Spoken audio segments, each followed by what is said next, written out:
Hi everyone, Aaron here for Zollotech, and today Apple finally announced the all-new iPhone 16 models, bringing the iPhone 16, 16 Plus, 16 Pro, and 16 Pro Max.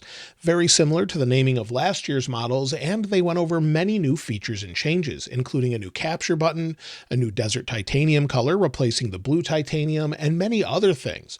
But I thought we'd go over 16 iPhone 16 and 16 Pro features Apple didn't mention. The first thing has to do with the overall storage size. iPhone 16 Pro now starts at 128 gigabytes, while the Pro Max starts at 256 gigabytes. So that's not too different than what we've seen before, but it is something they didn't mention.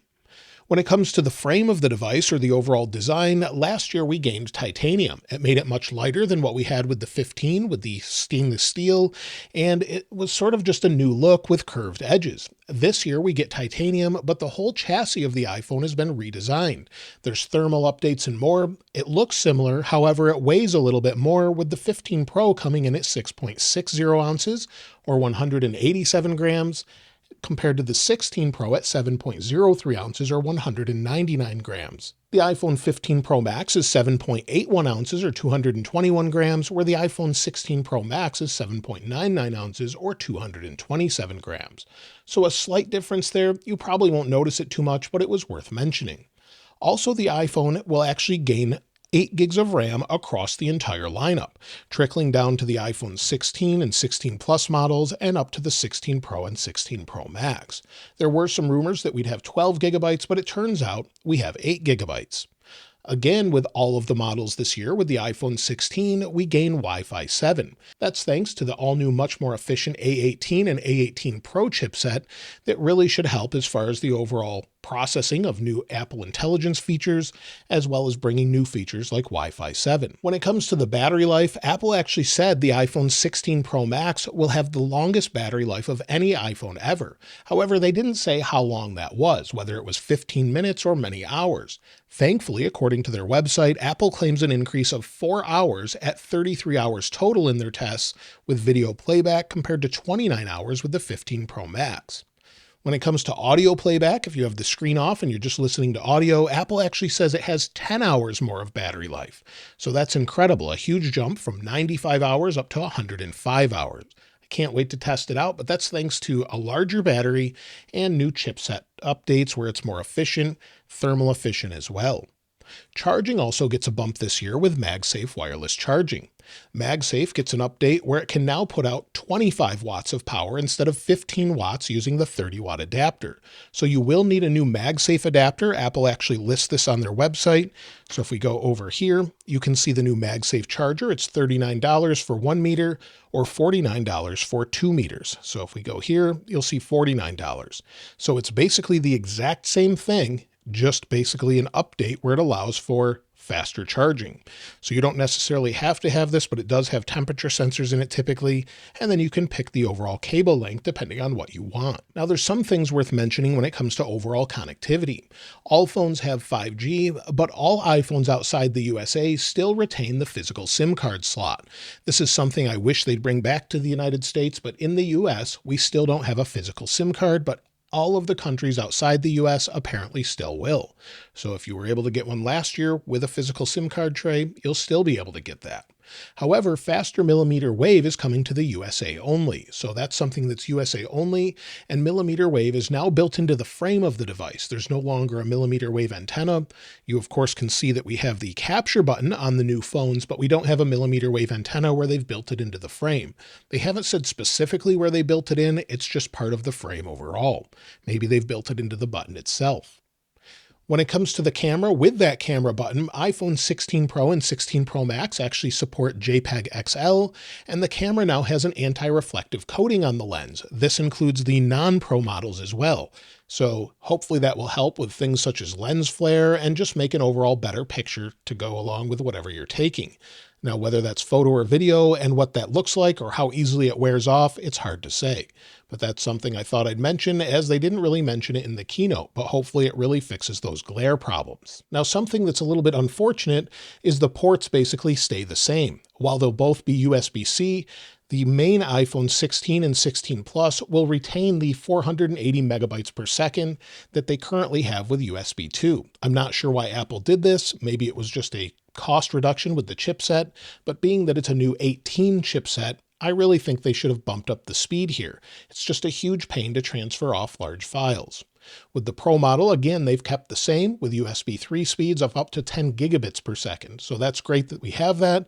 And Apple actually said that it has a faster port, but they meant over the previous generation, not over the current one. So that's a bit disappointing, but that's something that they've done. They've also decided to actually keep the display on the non-Pro models at 60 Hertz. Why they're still doing this in 2024 is hard to say. Could be battery savings or something else, and that also goes along with the always-on display. Only the Pro models will benefit from an always-on display and have the faster refresh rates for ProMotion.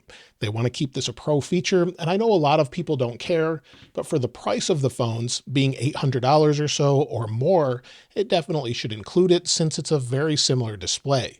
So hopefully they do that in the future. There's not really an excuse for it at this point, at this price point. Something Apple didn't mention when it comes to the accessories is that they're getting rid of fine woven cases. They've completely eliminated them. They're no longer in stock, and you can't order them for the iPhone 16. So they've gotten rid of the fine woven texture. I personally don't care for it, but some people complain that it wasn't wearing well. I think it seems to be fairly durable, but I'm just not a fan of the texture overall. I know some people loved it, and unfortunately, for them anyway, there won't be a replacement, and for those that liked leather, there's no replacement for that either. Apple is also doing something that's a little odd as they're selling cases that are made by Beats. So again, if we go to the store here, slide over, we have Beats iPhone 16 cases. We have a few different color options, such as Midnight Black, Summit Stone, Riptide Blue, and Sunset Purple, all available now for $49. So there's sort of a replacement, and they're available for the Pro, Pro Max, or any of the phones. They're sort of a replacement for leather or fine woven, but not really a full replacement. Another thing I didn't mention is there are fine woven wallets still. So while the cases are no longer available, you can get the wallets. Now back on the main page here, if we take a look at what we have to purchase and we go to iPhone, Apple has actually gotten rid of some iPhones. They do this every single year, and you'll see they've gotten rid of the iPhone 13, and 15 Pro and 15 Pro Max. They're no longer sold new by Apple.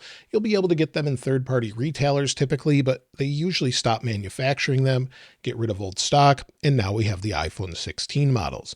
So we have the iPhone SE, 14, 15, 16, and 16 Pro models.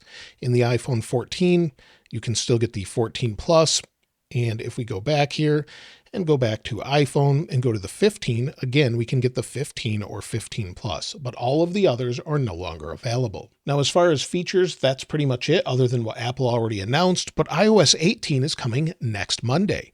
That's on September 16th. They announced it on their website here, and it'll be available for everyone around the world on an iPhone that supports it. So if your iPhone actually supported iOS 17, it'll support iOS 18. There are some features you won't necessarily get, such as Apple Intelligence, unless you have an iPhone 15 Pro or 15 Pro Max, but Apple Intelligence is actually coming later on.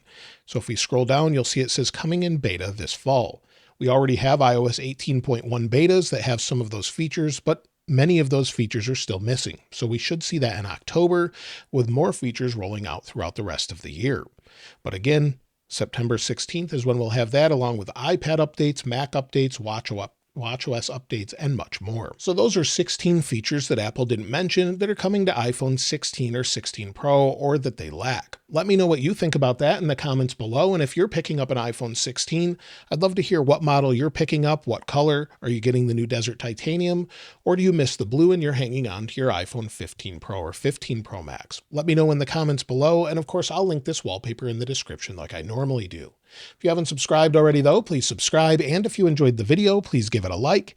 As always, thanks for watching. This is Aaron. I'll see you next time.